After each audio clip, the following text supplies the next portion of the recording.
Hello, we're going to do a moments question, this time with our rod leaning against a vertical wall. So we've done one previously with a rod leaning against a circular drum. I'll link that on the screen now. We use the exact same principles as we did in that question, but I just want to show you what it would look like if you had a vertical wall instead. So in this particular question, part A, we've got all the information, blah, blah, blah. I'll read that in a second, but part A is just asking for the direction of the frictional force at A. Okay, so what do we know? We know it's mechanics, we know we need to label all the forces on the diagram. So the mass of the rod is M, meaning the weight is mg. The length is 2A. Personally, I don't label the lengths. My diagrams get a little bit too cluttered. Rough horizontal ground at A, so we know there's friction at A. The question is asking which direction is that going to be in. So I'm not going to label the friction just yet. I'm going to label the reaction, which we know. And what else do we have? It's leaning against B here. And it says it's smooth at B. So I know there's no friction at B. There is going to be a reaction at B. Now, I would usually label this RB. Later on in the question, I do see that it calls it S. So we'll just skip ahead and call it S straight away. But you can call it RB. But you're fine. Okay. And yeah, the only other force is friction at A, which, like we said, we don't know the direction for. Well, a lot of you might have the intuition, and this is completely correct, by the way. Now, the rod wants to slip down, and as it slips, it will sort of slide to the left, okay? Which means that friction must act to the right. We know friction opposes what something is doing or what something wants to do. That explanation would not gain the mark, though. Okay, so to gain the mark on really explain why the frictional force acts in a certain direction, you need to analyse all the forces in the diagram. In particular, in this case, you're going to need to analyse the horizontal forces. Okay, now we know the rod is in equilibrium, which means all the forces must be balanced out. So vertically, RA and mg, they're nice and balanced. And horizontally, that means friction and this reaction force S should also be balanced. So, I mean, there are only two horizontal forces, and one of them, this one, is going to the left. You know, the second one has to be going to the right, otherwise it's impossible that they balance each other out. Okay, so for the explanation, the only other horizontal force, other than friction, force, is the reaction at B with magnitude S. And this one acts to the left. So reaction at B, which acts to the left. The rod is in equilibrium. We know equilibrium means the forces are balanced. Balanced, which means that friction has to oppose this and act to the right. Okay, so just an analysis of which forces are in my picture. That's how you get the mark for the explanation. Okay, B. Before even reading B, by the way, I know I'm going to need to take a moment. I know I'm going to need to resolve the horizontal forces, or take the resultant horizontal force, and I know I'm going to look at the resultant vertical force, both horizontal and vertical. B does give us a hint of doing the moment first. The order doesn't really matter, but it says part B by taking a moment, so we do the moment first. One thing as well that I didn't read yet was that we have limiting equilibrium. So the word limiting equilibrium really important because that tells us that friction is equal to mu r. So we'll need that later. But for now, doing a moment about A. Okay, so we need to look at all the forces on the rod. And remember when you're taking a moment that the forces have to be perpendicular. Okay, so any force acting on a rod which is not perpendicular to the rod, you first have to take the step of make sure you split that up into horizontal and into a perpendicular and parallel component. So I'll show you what I mean. Looking at the forces, because I've taken moments about A, I know RA and friction are not going to be involved. Okay, they're acting at A, their distance is 0. So no moment there, I can ignore them. So I'll move on to mg. Now mg is acting vertically. mg is not parallel to the rod, so I have to split it up. The way I'm going to split it up, you take your original force, mg. I mean, you've seen this before, hopefully, on slopes, right? But the original force is the hypotenuse, the longest side on a right angle triangle. And the two smaller sides, well, one of them will be perpendicular to the rod. and one of them will be parallel to the rod. And this angle here is theta. You've seen this one before, hopefully. Now the component I'm interested in will be this one here, which is perpendicular to that rod. So that's adjacent to the angle, so it will be mg cos theta. Okay. Now I'm going to do a similar thing with the reaction force, which has magnitude S. Okay, it is not perpendicular, so I do need to do something to it when I'm taking the moment. I want to split it into, so this is the hypotenuse of the triangle, and the smaller sides, one is perpendicular to the rod, one is parallel. So you could do this, or you could do it like this. I'll do it this way, either way is fine. This way may be slightly easier to see the angle. In this right angle triangle, hopefully one of your angles is theta. And in this case, you can see which one theta is, because there is a Z angle, okay, alternate angles. Okay, my Z angle means that this one here is theta, which means the component I'm interested in, remember we want the perpendicular component, will be this blue arrow here. That is opposite my theta, so it will be S sine theta. Okay, now I think that's all the information done. We can get into the equation. So we take our moment about A. We know the moments are going to balance, so I'll do moments clockwise equals moments anticlockwise. We'll do force times distance. So for the mg, the distance is A. Now how do I know the distance is A? Well, the question says the rod is modelled as being uniform. Okay, the length of the rod is 2A, so the rod is sort of 2A in total, which means halfway along, because the uniform rod will be A. So the force is not mg, the force is mg cos theta. We want that perpendicular component of force. So force times distance A. Now the S, if you think of which direction S wants to rotate the rod, S wants to rotate it anticlockwise about A. So that will be on the other side of my equation. The force is S sine theta, okay, the perpendicular component, multiplied by the distance. The distance between A and B is 2A. So I've got force times distance on both sides. Okay, what can we do with this equation? Well, straight away, the A's will cancel. I'm going to be left with mg cos theta equals 2s sine theta. The question wants, what does the question want? Scroll down, let me zoom out a little bit. The question wants to show that s equals a half mg, so I will make s the subject by dividing by 2. And also dividing by sine theta. Oh, and there we go. Cos theta and sine theta is cot theta. That is all done. Now again, before even reading part C, okay, I know the 3 things I'm going to do is 1 moment, and then 2 force. Look at the result of force, so vertical and horizontal. Just before part C, it does also state, now we know the coefficient of friction is going to be mu, and we know tan theta is going to be 3/4. So that'll be useful. Find the value of mu. So I know I can look at my forces vertically and my forces horizontally. Please be careful here. Before I was taking the moment, my forces had to be vertical, and my forces had to be perpendicular.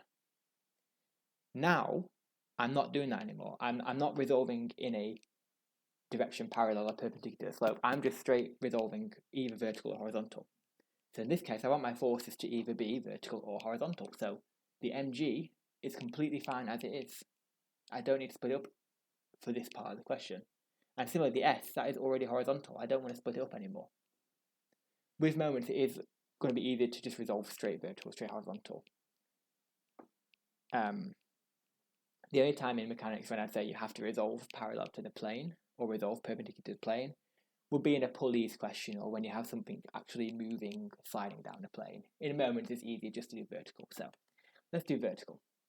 Looking at the vertical forces, RA, that's already vertical, that's good. Friction is horizontal, so that won't be included, because horizontal and vertical they don't affect each other. Mg is already good as it is, and S is horizontal, so Ra must balance out Mg. You could write Ra minus Mg equals 0. I know it's an equilibrium segment balances. And horizontally, similar idea, friction equals S. Now we know that friction is equal to mu times the reaction force because it was limiting equilibrium. So what can I do with this? Well, first of all, I know Ra is mg. Okay, that comes from this equation here. And I also know from part B, I figured out S, right? S was mg cot theta. So Ra equals, no, sorry, a half mg cot theta, wasn't it? And half mg cot theta. So that comes from part B we've just done. So I've sort of taken this mu Ra equals S and just substituted in for Ra and S. At this stage, it says find the value of mu. I want to rearrange for mu. It's looking pretty good. I can cancel the mg's. I'm just left with 1/2 cot theta. And cot theta, I know, because I know tan theta is 3/4. Cot is the reciprocal of tan, so cot theta will be 4/3. So mu is 1/2 times 4/3. So mu is 2/3, and we're done there. So I found mu. I've done everything. I've done all my moments, all my resultant forces. So what's left is just these little extra bits. So part D, we'll start with part D. We'll do it down here. Find in terms of mg the magnitude of the resultant force acting at A. Okay, so important here, it doesn't say the reaction force at A. If that's the reaction force, we've done that already with Ra equals mg. It wants the resultant force. So if you look at A on the picture, there are two forces acting at A. There's the Ra, the reaction, and there is friction. So I have friction to the right, Ra coming up. Now, the friction we just calculated was S, which was 1/2 mg cot theta, which in turn we knew was, what was that? Cot theta, sorry. Cot theta was 4/3, so we have to the right, we have 1/2 mg 4/3, 2/3 mg. And we also have the reaction force. This one's friction here. This one was reaction. And reaction was just mg. Find that here. So when we have two forces acting at one point, yeah, we know we can do Pythagoras to find the magnitude of the resultant force. So to the right, 1/2 times 4/3 is 2/3 mg. And going vertically upwards was just mg. Quite clearer to write this down here. So 2/3 mg to the right, mg upwards. We could find the magnitude and the direction of the resultant force. The direction would be this angle here, phi, not theta, which we get from like an inverse tan. The magnitude here we get from Pythagoras, right? So the square root of mg squared plus 2/3 mg squared, magnitude of my resultant force. We just need to simplify. You can be clever and factorize out the mg if you want. So mg times root 1 plus 2/3 squared. You can keep it inside if you want, but it's quickest. 1 plus 2/3 squared is 13/9. So what we get, the 1 over root 9 become 1/3. We'll get 1/3 mg root 13. That's the final answer. Okay, magnitude of my resultant force at A. Finally, we've got a new model now. We're going to model the rod as being non-uniform. Centre of mass will now be closer to B than it is to A. So I'm going to sketch all this out. New model. Here's A, here's B, at the wall. And the centre of mass is no longer, it's not going to be here anymore. That's where it was. It's now going to be here, closer to B. And S is still here. It says, state whether the value for S is larger or smaller than or equal to, and give a reason. Okay, so what changes from the initial model to now? Well, the only difference is we've moved mg, which means this distance now is not A. It's now something a bit more than A. The way to answer these questions, you can use your intuition if you want, but it's like the first question here. You need to actually go and do the maths to make it mathematical. So the best thing to do is think, well, it's asking how S would change. So you look in your working, where did I calculate S? And in this question, I calculated S actually in part B. That's where I found S, so this is where I should be looking. Now look at my working in part B. Think about what's different. What's different was this distance here, again, not being A anymore, is now something more than A. So in my moment equation, this value, I'll go in a green pen for what will be different. This value here will no longer be A. This would be more than A. This would be something like 1.5A. So the left side of my equation is larger. The moment of the weight is larger. The moment of the weight about point A. Because they are balanced, the right hand side would also then have to be larger. The moment of S about point A would have to be larger. Now the distance here is not changing. This is still 2A away, which means the actual magnitude of this force, S, would have to be larger. Okay, so from my equation, I can see if the left side gets bigger, the right side gets bigger, the value of S has to increase. You could say in words, okay, so what's going on is, if we increase this distance, the moment of the weight, remember moment just means turning force, the force times distance, would be greater. Right, we're increasing that A to something like 1.5A. Therefore, the moment of S would be greater because it's still balanced, right? It's still in equilibrium.